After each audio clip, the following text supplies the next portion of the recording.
Sabharwal real estate का कोई सवाल पीके सब्रवाल जी बिल्कुल। एंड अगर आप लोगों को कोई भी रियल एस्टेट से सवाल पूछना है, कोई भी क्लैरिफिकेशन चाहिए, डाउट चाहिए, कोई भी अपना पर्सनल सवाल भी है, पीके जी से बिल्कुल लाइव पूछ सकते हैं। स्टूडियो नंबर नोट कर लीजिए 9052269109। दैट इज 9052269109 पे आप जो कॉल पीके जी से जरूर सवाल पूछ सकते हैं। पहले वेलकम कर लेते हैं उनको। Y media would like to welcome you to radio Y South Asian pulse drive time पे। पीके जी कैसे हैं आप? How are you? ठीक ठाक Sara and very good afternoon to all our listeners. जी सारा बिल्कुल पीके जी। एंड अपडेट्स आ रहे हैं बहुत सारे। हम अगर बातचीत बिल स्टार्ट करेंगे हमारे लिस्टर्स के लिए, हम बिल्कुल रिपीट कर देते हैं। 9052269109 है स्टूडियो नंबर 9052269109। कोई भी सवाल पूछना है पीके जी से बिल्कुल कॉल आके हमें पूछ सकते हैं। पीके जी आपको बिल्कुल जवाब देंगे।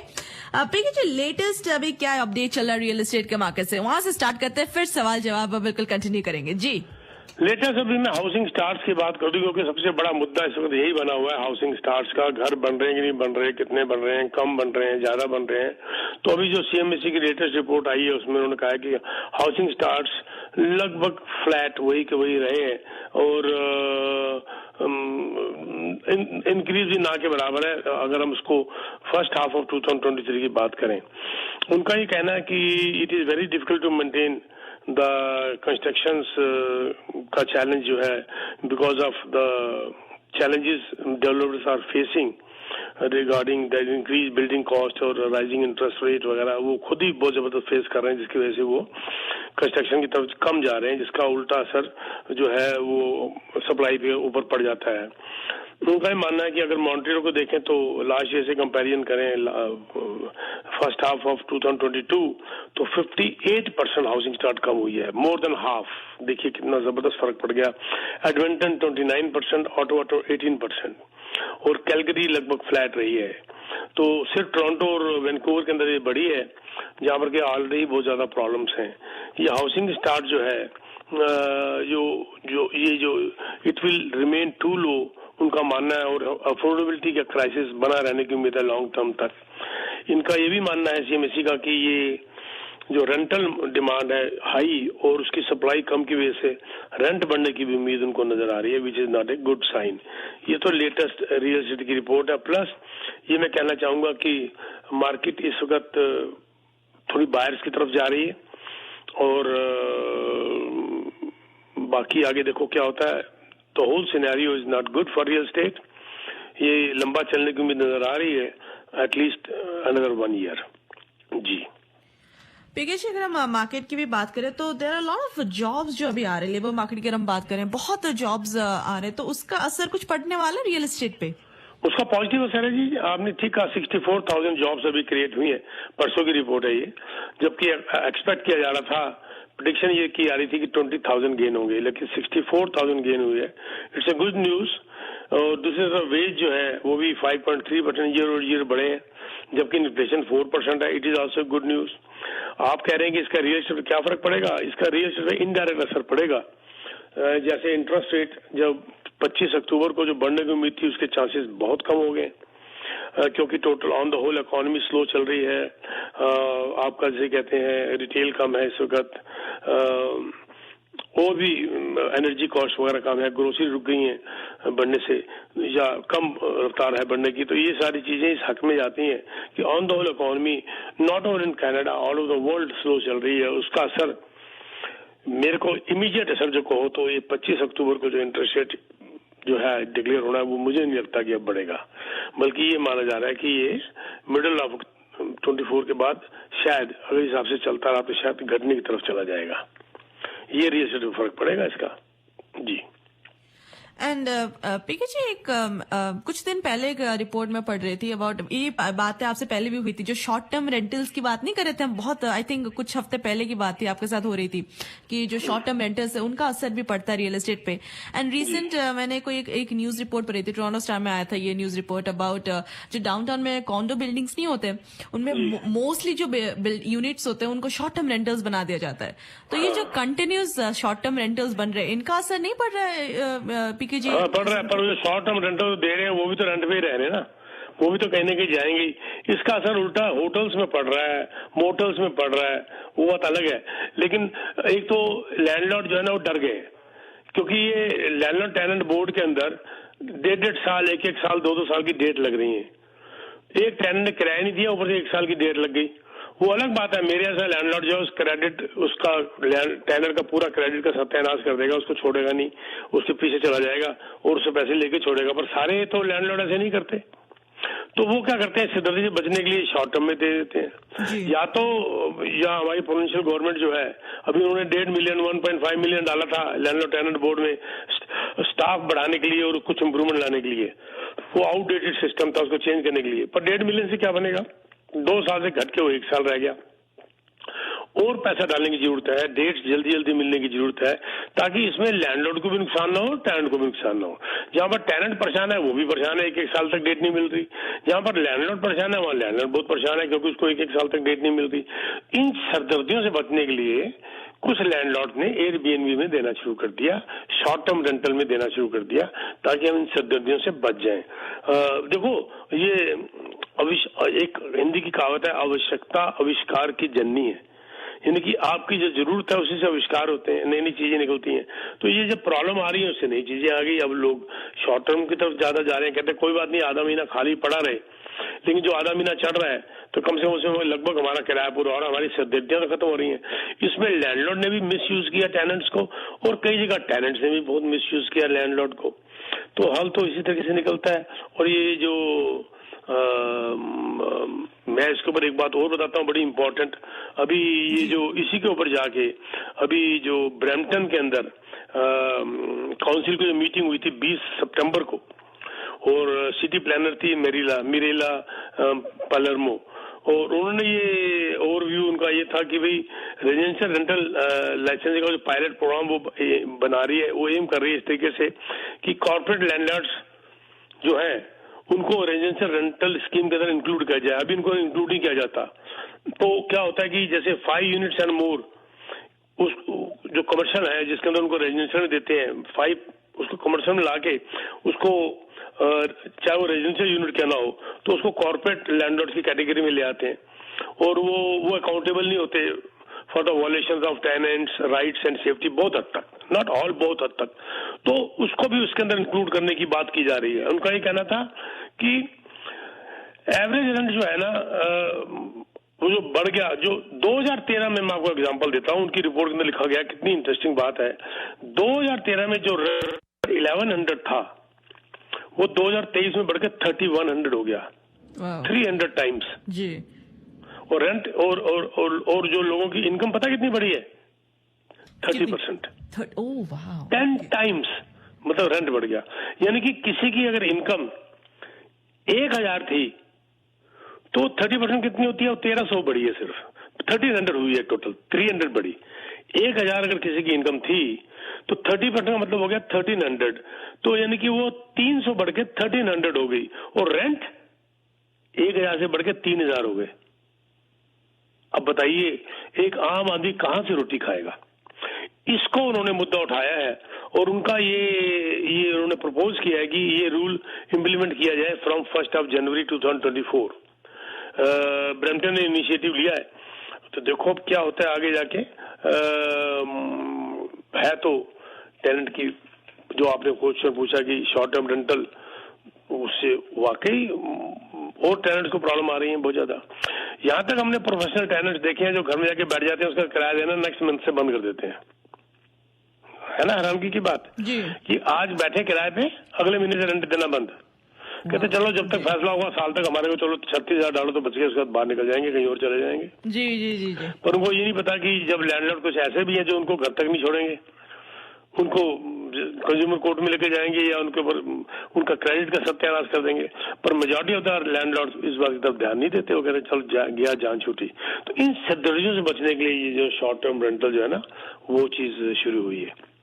जी बिल्कुल। एंड पीके जी, एक्चुअली एक जनरली हमारे कॉल्स आते हैं आपको ऑन एयर ही पूछते हैं, बट एक कॉलर एक्चुअली आए थे एंड शी इज अफ्रेड कि उनका she doesn't want to reveal her identity एक तरीके से, वो उनके शायद उनका वही डर है कि शायद उनके लैंडलॉर्ड सुन रहे होंगे, तो शी इज अ टेनेंट। उनका एक सवाल था आपसे and basically she is saying that जब हम लोग के कोई भी लैंडलॉर्ड्स होते हैं, दे टेक डिपॉजिट्स, राइट, जब भी एक तरह का सिक्योरिटी डिपॉजिट्स होते हैं एंड टेनेंसी खत्म होने के बाद जब they do not return the deposits for what ever reasons, अगर कोई रीजंस ऐसे देते हैं जो वैलिड नहीं होते हैं रिगार्डिंग क्लीनलीनेस या फिर वट एवर रीजंस, तो उस सेंस में एक टेनेंट को क्या करना चाहिए उस उसकी चाबी वापस मत करे, बोलो मैं खाली नहीं करती जब तक मेरे पैसे नहीं मिलेंगे। तो आपने कहा वैलिड रीजन नहीं है तब, लेकिन मैंने मेजॉरिटी देखा है कि टेनेंट्स ने घर इतना खराब कर दिया होता है कि सिक्योरिटी से ज्यादा लैंडलॉर्ड का खर्चा हो जाता है उसको रिपेयर करने में। अगर उसका घर वाकई गलत कर दिया, खराब कर दिया, तोड़ फोड़ दिया या टूट फूट गया और मिसमैनेज किया गया तो पूरा हक बनता है लैंडलॉर्ड का वो रखने का। लेकिन उसकी पिक्चर्स खींची जाती हैं, फोटो खींची जाती है, एक दूसरे के साइन किए जाते हैं कि ये पिक्चर से आप ठीक करवा दो, रोक रहा हूँ, एमिकेबली म्यूचुअल रिलीज किया जाता है एक दूसरे को। लेकिन अगर वो कह रही है कि उन्होंने बिल्कुल नजायज लैंडलॉर्ड ने लिया है और कोई भी उसने गलती नहीं करी, मेरे को तो कोई ऐसा लैंडलॉर्ड आज तक नजर नहीं आया जिसने आपकी गलती के बगैर आपकी सिक्योरिटी रख ली हो। लेकिन अगर रख ली है तो लैंडलॉर्ड बोर्ड में कंप्लेन कर दे या घर छोड़ने से मना कर दे। क्या बात है। मतलब ऐसे सिचुएशंस लाइक फॉर्चुनेटली टचवुड मैंने फेस नहीं किया, लेकिन if anybody is facing, well you know what to do, tell landlord. बिल्कुल ठीक है, मैं बिल्कुल कर दे। हमारे भी टेनेंट है, हम लैंडलॉर्ड कई जगह, लेकिन मुझे पता है हम जायज है, हम फेयर है, तो मुझे बोलने से कोई डर नहीं है। जी बिल्कुल। ठीक है, लेकिन जो टेनेंट तंग करेगा और जानबूझ के घर को तोड़ेगा, सिक्योरिटी तो मैंने रखनी है, बाद में भी नहीं छोड़ना, उसके बाद में भी नहीं छोड़ना, ताकि उसको जिंदगी भर याद रहे कि मैंने कहीं गलती की थी। ये हम सबका फर्ज बनता है, मिसयूज को रोकना। राइट, ये करेक्ट बात है जी। जी जी जी बिल्कुल जी। पीके जी, अब ये सुबह आई थिंक इदवी जी ने भी ये सवाल आपसे कहा था, मैं भी थोड़ा और आपसे एक बार पूछ ही लेती हूँ सवाल। अगर हम रियल एस्टेट की प्रॉब्लम्स की बात करें, मार्केट की इश्यूज की बात करें, जो 90s में चल रहे थे एंड अभी के जो चल रहे हैं, डिफरेंसेस है कुछ, बहुत ज्यादा डिफरेंस है? 1990s का जो हालात था रियल एस्टेट का बहुत बुरा था जी। क्या अभी वही हालात नजर आ रहे हैं? आपका मतलब ये था 2023 यानी कि 33 इयर्स के बाद? ये मुझे बहुत लोग क्वेश्चन करते हैं सायरा, ये मैसेज लगभग रोज के आते हैं कि यही बुरा हाल होने वाला है। अरे भाई, बुरा हाल हो चुका है, होने वाला नहीं है, हो चुका है। अब तो इम्प्रूवमेंट का टाइम है। मैं फर्क जो बताता हूँ 90s और ये, क्यों उतना फर्क नहीं आएगा। सबसे बड़ी बात जो 90s में हम लोगों ने देखी थी, वो इन्वेंटरी भरी हुई थी मार्केट के अंदर, बाहर नहीं था। आज लैक ऑफ इन्वेंटरी है, इन्वेंटरी मार्केट में नहीं है, प्रॉपर्टीज मार्केट में नहीं है, और बायर इतना स्ट्रांग है, बायर की डिमांड इतनी स्ट्रांग है, स्टेबल है, पर वो शिफ्ट कर गई डिफरेंट लोकेशन के अंदर, क्योंकि वो अफोर्डेबिलिटी का क्राइसिस बना हुआ है। लेने को तो बाहर बैठे, तब बायर ही नहीं थे और इन्वेंटरी भरी हुई थी। आज इन्वेंटरी नहीं है और बायर है, तो फर्क आ गया। इसीलिए देखो अभी ट्रैप की रिपोर्ट आई है, 0.7% फिर प्राइस बढ़ गया मंथ टू मंथ। तो ये एक तो सबसे बड़ा फर्क ये है। दूसरा फर्क 90s के अंदर और अब के अंदर ये है कि देखिए 90s के अंदर इंटरेस्ट रेट 7.25% से बढ़कर 10.5 हो गया था ओवरनाइट। फरवरी 94 से लेकर जनवरी 95 के बीच में, फरवरी 1994 से जनवरी 1995 में इंटरेस्ट रेट 7.25 से बढ़ के 10.5 हो गया था। आज तो अभी 7.25 हुआ ही नहीं है, आज तो अभी 1% से बढ़कर 5% हुआ है। मैं ओवरनाइट की बात कर रहा हूँ कि प्राइम की बात नहीं कर रहा मैं, ये अभी तो 1 से बढ़ के 5 हुआ है। 7.25 तो बहुत ज्यादा है, वहां तक तो सोचिए, बात तो गिरने की बात हो रही है, तो वो वाली मार्केट कहां से होगी। तीसरा, उस वक्त पैनिक सेलिंग हो चुकी थी बड़ी जबरदस्त, लोग पैनिक हो चुके थे और मार्केट में उन्होंने लाना शुरू कर दिया, और आज लोग रुके हुए हैं कि इंटरेस्ट रेट गिरेगा तो हम इसका अपनी जब जो हमने डिफरेंट कुछ और लेना है इसको बेच के तब करेंगे, इसलिए इन्वेंटरी मार्केट में बहुत कम है। Year to date listing GTM में लगभग 20% डाउन है इस वक्त, और उस वक्त भरी पड़ी थी। वहां पर कंज्यूमरिज्म उस जमाने में कम था, आज 5 लाख इमिग्रेंट हर साल आ रहे हैं। फर्क देख रही हैं आप, जो आपसे बता रहा हूँ जी। High immigration numbers will lead to high demand, population growth. तो उनको तो रहना है ना, चाहे ना खरीदे तो किराए पे तो रहना, पर रहना तो है ना। तो ये जो बातें हैं, इतनी जबरदस्त फर्क आ गया कि मुझे बताइए वो 90s वाली बात कहां से आ गई जी, है ना, वहां तक तो पहुंची भी नहीं, और पहले ही अभी ये रिकवरी स्टार्ट होने वाली है। इतनी ज्यादा डिमांड है, आज भी लोग लेने को तैयार है, जी। पर लोकेशन शिफ्ट हो रही है, क्योंकि वो जहां लेना चाहते हैं वहां मिल नहीं पा रहा, क्योंकि कीमतें बढ़ चुकी हैं। ठीक है ना। और दूसरी बात, जैसे जैसे वक्त बदलता जा रहा है वैसे वैसे लोग अपार्टमेंट्स की तरफ जाते जा रहे हैं। हम लोगों को जमीन से बड़ा लगाव होता था, जमीन से चिपक के बैठे होते थे। जी। आज ये जो अपार्टमेंट है वो एक नया ट्रेंड है, घरों में रहने का लोग मूव कर रहे हैं। हम 20-25 साल पहले न्यूयॉर्क में कहा करते थे, अरे कहाँ लोग 20-20, 25-25 फ्लोर पर जाके रह लेते हैं छोटे छोटे। आज हम यहाँ देखो, यहाँ पर ही आपको पता है जो सेकंड हाईएस्ट, पूरा आई नहीं, सेकंड हाईएस्ट कॉन्डो अपार्टमेंट कितने का बिका है अभी? 9,000 स्क्वायर फीट का, 34 मिलियन। 34 मिलियन। ओ वाह। मिलियन, 3 लाख 4 ले नहीं, 3 मिलियन नहीं, 34 मिलियन अपार्टमेंट। तो जो वो रहने वाले हैं वहां पर रहते हैं। मेरे बच्चे भी वहीं रहते थे, इतना बड़ा घर छोड़ के कहते हमने तो अपार्टमेंट में रहना है, और नीचे उतर के अपने मैपल लीफ को हमने मैच देखना हो तो हॉकी का। ठीक है जी, वो उनका तरीका है। तो सच मानो सहरा, जब मैं भी वहां पर 1-2 बार गया तो मुझे भी बड़ा मजा आना शुरू हो गया। मैं कहा यार ये तो जिंदगी बड़ी अच्छी है यहाँ पर। तो फर्स्ट क्लास ऑर्डर किया, वो स्पोर्ट्स बार से वो खाने पीने के लिए आ गया, वहाँ नीचे लाबलो है, वहाँ पर रेस्टोरेंट है, इधर है उधर है, बड़ा मजा है। मैं कहा यार जगह तो छोटी सी अपार्टमेंट तेरी, लेकिन मजा तो बहुत आ रहा है। कह रहा डैड मैंने कहा था ना, मतलब वो उल्टा मुझे खिंचाने के चक्कर में था वहां पर। खैर मैं तो खैर बातों में ही आया, वापिस आ गया। अब उसने भी, बच्चे ने बेच दिया शादी के बाद, वो भी अब अपना घर में मूव कर गया है। लेकिन उल्टा हो रहा है, अब हम बुढ़ा बुढ़ी घर से अपार्टमेंट में मूव कर रहे हैं। अब हम अपार्टमेंट की जिंदगी जीना चाहते हैं, लेकिन ये जो लगाव है जमीन से वो धीरे धीरे लोगों का कम हो रहा है। और कहते हैं आवश्यकता आविष्कार की जननी है, जो मैंने पहले भी कहा, वो जरूरत आदमी को मजबूर कर देती है नई नई चीजें करने के लिए, नए नए तरीके अपनाने के लिए। जी, ये तो सच बात है कि जब कुछ भी नया सिचुएशंस आता है, न्यू लाइक सराउंडिंग्स आते हैं, यू नेवर नो, कभी कुछ भी हो सकता है, and we just find a way to deal with it. तब एक छोटी सी स्टोरी है, छोटी सी बात बताऊंगा। बहुत गरीबी थी घर के अंदर, बहुत गरीबी थी, तो बेटे ने फिर भी जिद करके बाप को बोला कि मुझे साइकिल दे दो पापा। बाप ने एक थप्पड़ मारा मुंह के ऊपर, कहता साइकिल, ये तेरी औकात, साइकिल इतनी महंगी चीज हम सोच भी नहीं सकते, तू साइकिल लेगा? थप्पड़ पड़ गया बेचारे को। हालात बदल गए, उनके घर के हालात अच्छे होते गए, पैसा आ गया, सब कुछ आ गया। तो वही कुछ सालों के बाद बेटे ने बाप को कहा, डैड मोटरसाइकिल चाहिए। साइकिल की बात खत्म हो गई, मोटरसाइकिल चाहिए। बाप ने फिर थप्पड़ मार दिया उसको एक। कहता है हमारी औकात के हिसाब से मोटरसाइकिल नहीं, कार लेगा तू। मतलब क्या हुआ? आपके हालात आपके डिसीजन को जो है ना वो डिक्टेट कर देते हैं। तो इसीलिए ये जो कॉन्डो मार्केट, ये मार्केट, वो मार्केट, जब आप घर नहीं ले पाएंगे तो आप कहीं भी एडजस्टमेंट होगी, और वो घर आपको मकान बना के देगा। वो आपको अपनी जरूरतों के हिसाब से चलना पड़ेगा। वांट्स एंड नीड्स की जो मैं अक्सर बात किया करता हूं, तो जिसने अपनी वांट्स के हिसाब से काम करने की कोशिश करी वो कामयाब नहीं हो सके। जिसने भी अपनी नीड्स के हिसाब से काम किया, वो नीड्स को पूरा किया, उनकी वांट्स धीरे धीरे पूरी होती जाती हैं। ठीक है जी जी। And PK ji, I was like reading up, and जब से आपसे बातचीत होती है, मैं भी रियल एस्टेट की थोड़ी वो reports I try to read up on it, and reports आ जाती है, तो कभी कभी कुछ ऐसे ऐसे लाइंस मैं पढ़ लेती हूँ जो मुझे पर्सनली अच्छा लगता है, अगर आप मुझे समझाए तो इसलिए मैं पूछने वाली हूँ। उससे पहले आप नंबर दे देंगे जरा? बिल्कुल ले लेंगे। एक्चुअली एक कॉलर भी जुड़ रहे हैं हमारे साथ, तो उनसे भी बात कर लेते हैं बिल्कुल। हेलो, हाँ जी, नाम बताएं। हाँ जी, मेरा नाम किशोर है जी। किशोर जी, सवाल जरूर पूछे। मैं पूछ रहा था कि ये जो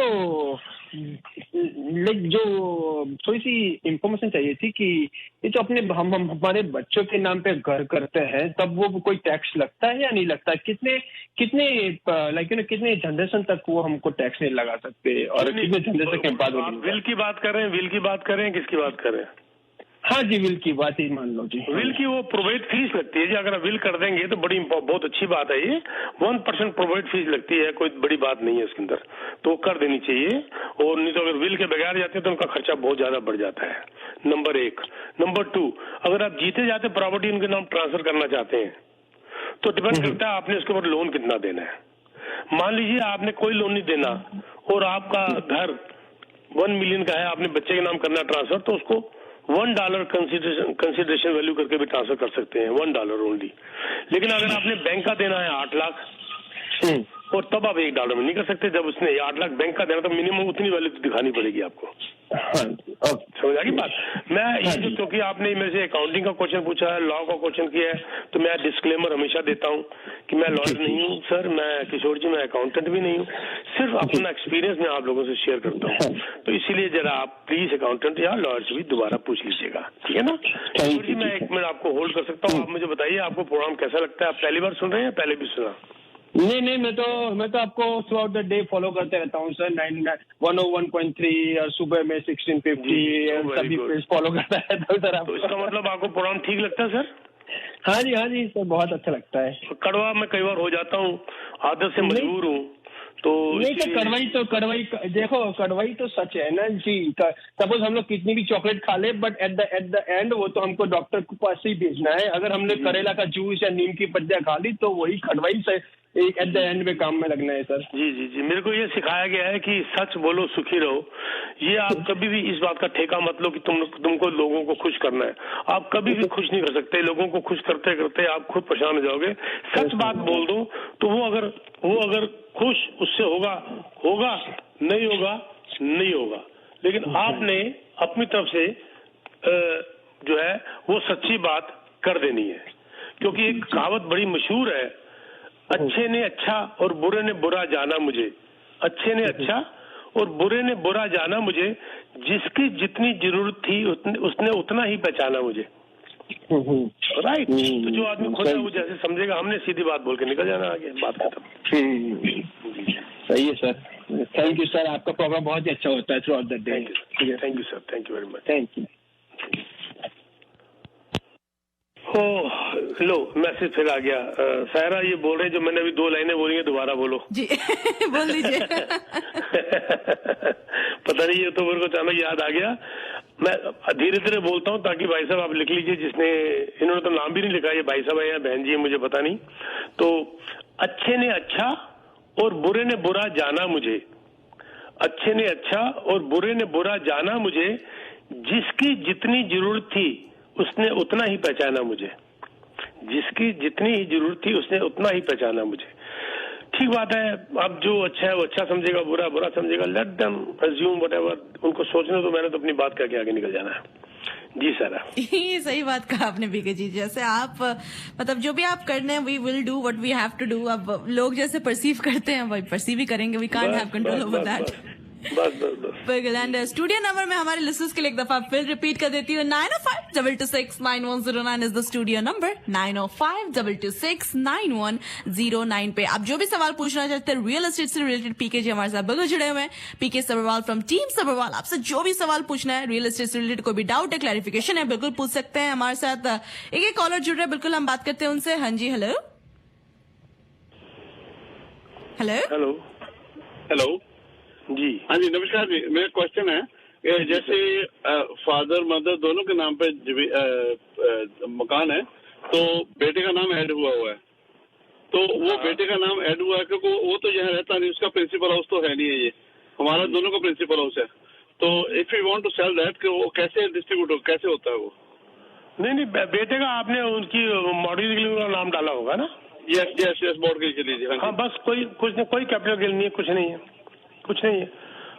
आपका हस्बैंड वाइफ का है, आपकी टेनेंसी इन कॉमन है या जॉइंट टेनेंसी है? जो ज्यादातर हस्बैंड वाइफ के अंदर जो है टेनेंसी इन कॉमन होती है, तो आपका जैसे शेयर हस्बैंड वाइफ में बांट लीजिए, उसमें बेटे का कोई मतलब नहीं है। अगर बेटा सहमत होना चाहिए, अगर बेटा अड़ गया तो मैं नहीं कह सकता फिर। अच्छा, तो नाम उसका ऐड है उसमें? नाम ऐड है तो अगला देखो, पहले बात तो सर बुरा मत मानिए, मैं बड़ी सीधी बात कर रहा हूँ। अगर बेटा सहमत है आपसे तो कोई उसका प्रॉपर्टी का चक्कर नहीं है, आपका प्रिंसिपल घर है, कोई दिक्कत नहीं है, आप अपना आपस में बांट लीजिए, कोई कैपिटल गेन नहीं है। लेकिन अगर बेटा अड़ गया कि मेरे को कई घरों में हालात बिगड़े होते हैं, वो तो नहीं आपके घर में हालात? नहीं, ऐसी तो कोई बात नहीं, अभी तक तो कोई बात नहीं है। तो खत्म करो बात, क्योंकि मॉर्गेज वगैरह हम ही दे रहे हैं ना, मॉर्गेज वगैरह जो भी है टैक्स टूक्स सब हम ही दे रहे हैं। बस ठीक है जी, फिर आपका प्रिंसिपल घर कोई टैक्सेशन नहीं है, इसका कोई tax. Thank you. You have very solid reason to convince CRA that हमने मॉर्गेज के लिए उसका नाम डाला था, ठीक है ना? राइट, क्योंकि उसमें आप रह रहे हैं, तो आप रह रहे हैं तो आपका प्रिंसिपल घर बन गया वो, ठीक है ना? ठीक है, राइट, ठीक है, thank you ji. Ji ji PK ji. And मैं एक दफा फिर नंबर आप लोगों के लिए रिपीट कर देती हूँ, 905-226-9109 पे। एंड पीके जी, जब भी मैं अभी recently I been started to read a couple of things and कभी कभी मेरे भी कुछ सवाल उठ जाते हैं। जी तो मैं एज अ कॉलर आपसे सवाल अभी पूछने वाली हूँ। जी पीके जी, मैंने एक लाइन पढ़ा था एक रिपोर्ट पे कि just I am gonna quote that line कि lower interest rates might be the only thing that could revive Canada's housing market. Yes जी, इसका मुझे आपका ओपिनियन जानना है जी। इंटरेस्ट रेट इतना ज्यादा है ना कि आप खरीद ही नहीं पा रहे, और ऊपर से उसके ऊपर जो 2% ऐड कर रहे हैं लोग आपको अप्रूव करने के लिए। अगर 6% में मिल रहा है तो आपको जो अप्रूवल आपकी 8% से होती है, तो आपकी इनकम जस्टिफाई नहीं कर पा रही घर खरीदने के लिए, मॉर्गेज नहीं पा रही। लोअर इंटरेस्ट रेट जिसकी हमें उम्मीद है 24 से नीचे आने की, पहले तो बढ़ना रुके, उसके बाद 0.25% थोड़ा नीचे कुछ आए, तो वही एक सोल्यूशन है इस वक्त। Not only one, that is one of the reasons, one of the एक सोल्यूशन है, प्लस कि आपकी हाउसिंग सप्लाई, इन्वेंटोरी, ये दो बहुत बड़े एक मुद्दे बने हुए हैं, हाउसिंग सप्लाई और इंटरेस्ट रेट। इंटरेस्ट रेट नीचे आना भी बहुत बड़ा फर्क डालेगा, बायर्स अप्रूव बढ़ेगी और बायर्स फिर घर खरीद पाएंगे। Yes, you are very right. और इसीलिए अब जो है या तो घरों के प्राइस नीचे आए, जो कि इतने ज्यादा नीचे आते नजर नहीं आ रहे बिकॉज ऑफ हाई डिमांड। तो yes, you are right, interest rate जो है नीचे आना एक बहुत बड़ी सोल्यूशन है अफोर्डेबिलिटी की। You are very right. सारा हमारा भी टाइम होता जा रहा है।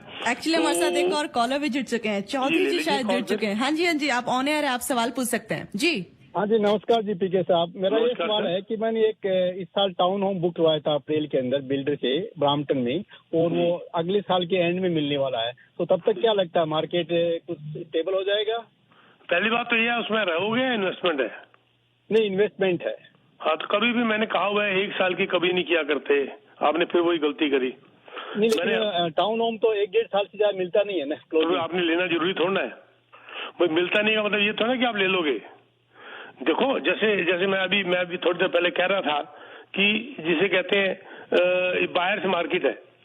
बायर्स मार्केट का मतलब ये थोड़ा कि बायर साथ धड़ घर ले रहे हैं। बायर मार्केट तो है, पर बायर घर ले ही नहीं पा रहा, वो मार्केट को हमने चाटना है। तो बिल्डर क्यों दे नहीं रहा? मैं आपको दे देता हूँ 3-3 साल की क्लोजिंग के घर, टाउन होम्स हम आपको दे देते हैं। 2 साल की क्लोजिंग जो है हमारे पास। Beaverton on the lake, as developer जो है वो बीवर्टन म्यूनिसिपैलिटी के अंदर लेक के ऊपर उनके बन रहे हैं, बड़े रीजनेबल घर मिल रहे हैं, टाउन होम्स मिलते हैं। लेकिन ये चलो, अब आपने इन्वेस्टमेंट कर ली, इसको होल्ड कर लीजिएगा, बेचिएगा मत, क्योंकि आपको इतना ज्यादा प्रॉफिट नजर नहीं आ रहा। इसको कम से कम 4 साल तक भाई साहब रोकिएगा, और तब तक इंटरेस्ट रेट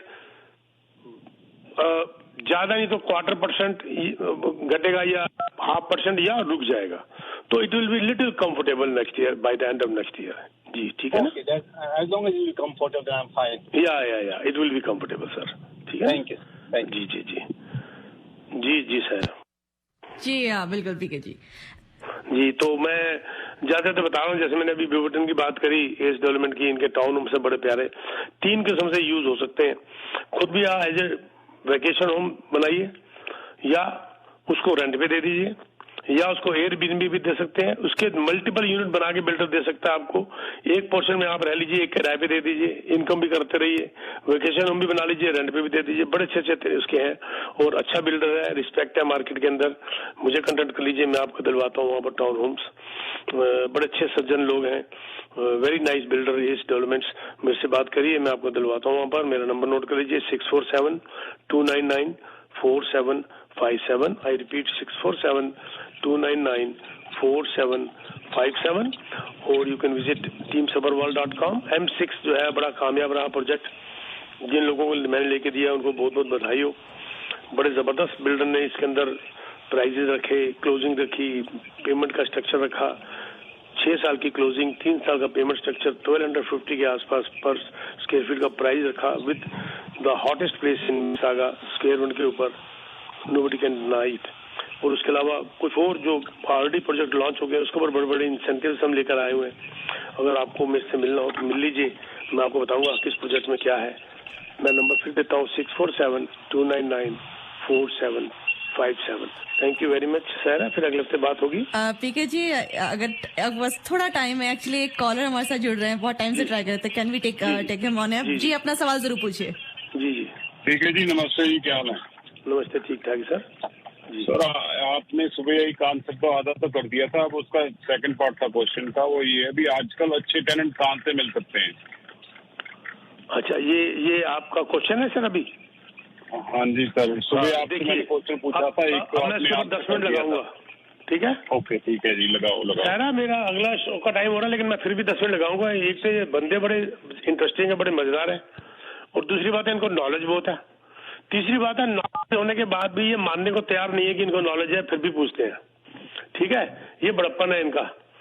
अच्छा जी, अब सुनिए, टेनेंट को मैं कैसे चूज करता हूँ, ठीक है?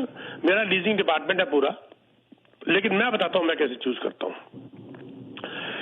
जो टेनेंट, सबसे पहले तो उसकी इनकम प्रूफ लेने के बाद मैंने इसके ऊपर विश्वास नहीं करना, मैंने खुद ड्यू डिलिजेंस दिखाना है, खुद उसको सर्च करना है कि ये नकली तो नहीं है कहीं।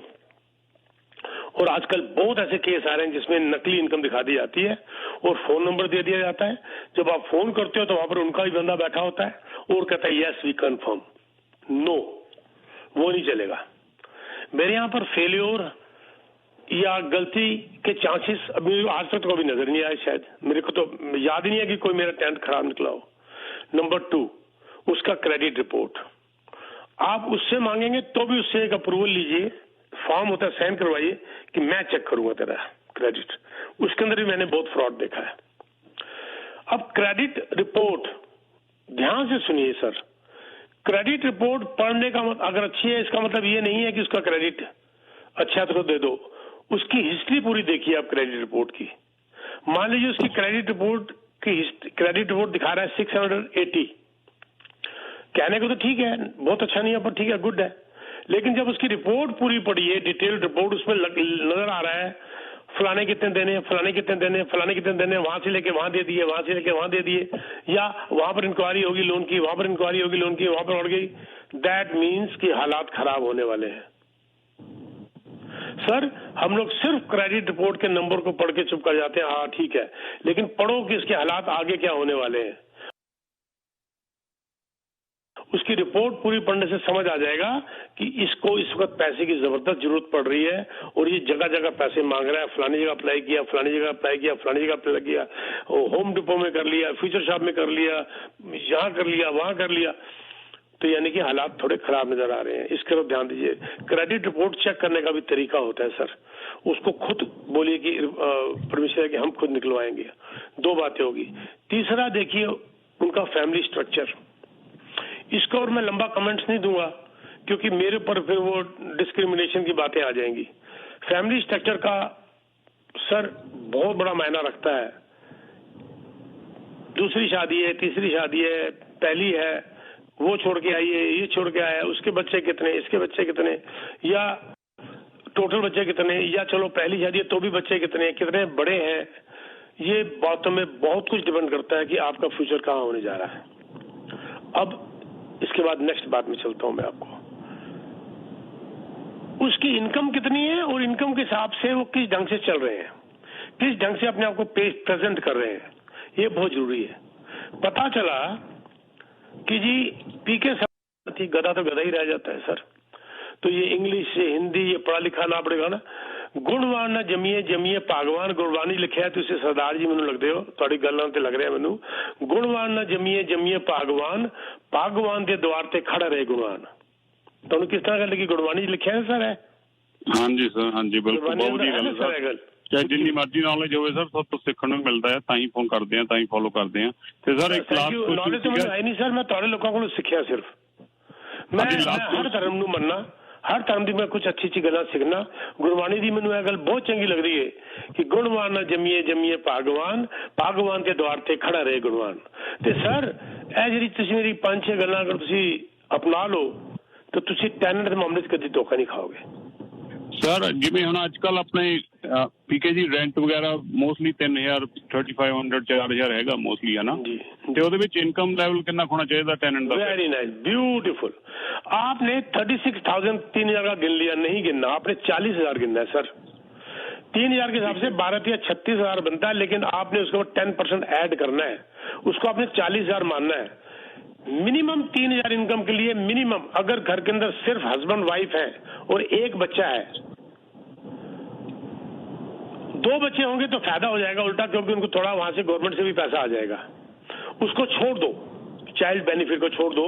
मियाँ बीवी की अपनी इनकम या अकेली लेडी की अपनी इनकम मिनिमम उससे डबल होनी चाहिए, 80,000 होनी चाहिए, क्योंकि आपकी साल की रेंटल इनकम रेंटल पेमेंट का 10% उस पर ऐड कर दो, तो 36 का 10% ऐड किया तो ये 40,000 बन जाता है। 400 कम 40,000, 40 मान लो, तो इनकी घर की इनकम 80,000 मिनिमम होनी चाहिए सर, क्योंकि थोड़ा बहुत टैक्स भी चला जाएगा और अगर बच्चा होगा तो उसका बेनिफिट हो जाएगा, उसको उनको चाइल्ड बेनिफिट भी मिल जाएगा। इससे कम में मत जाइएगा।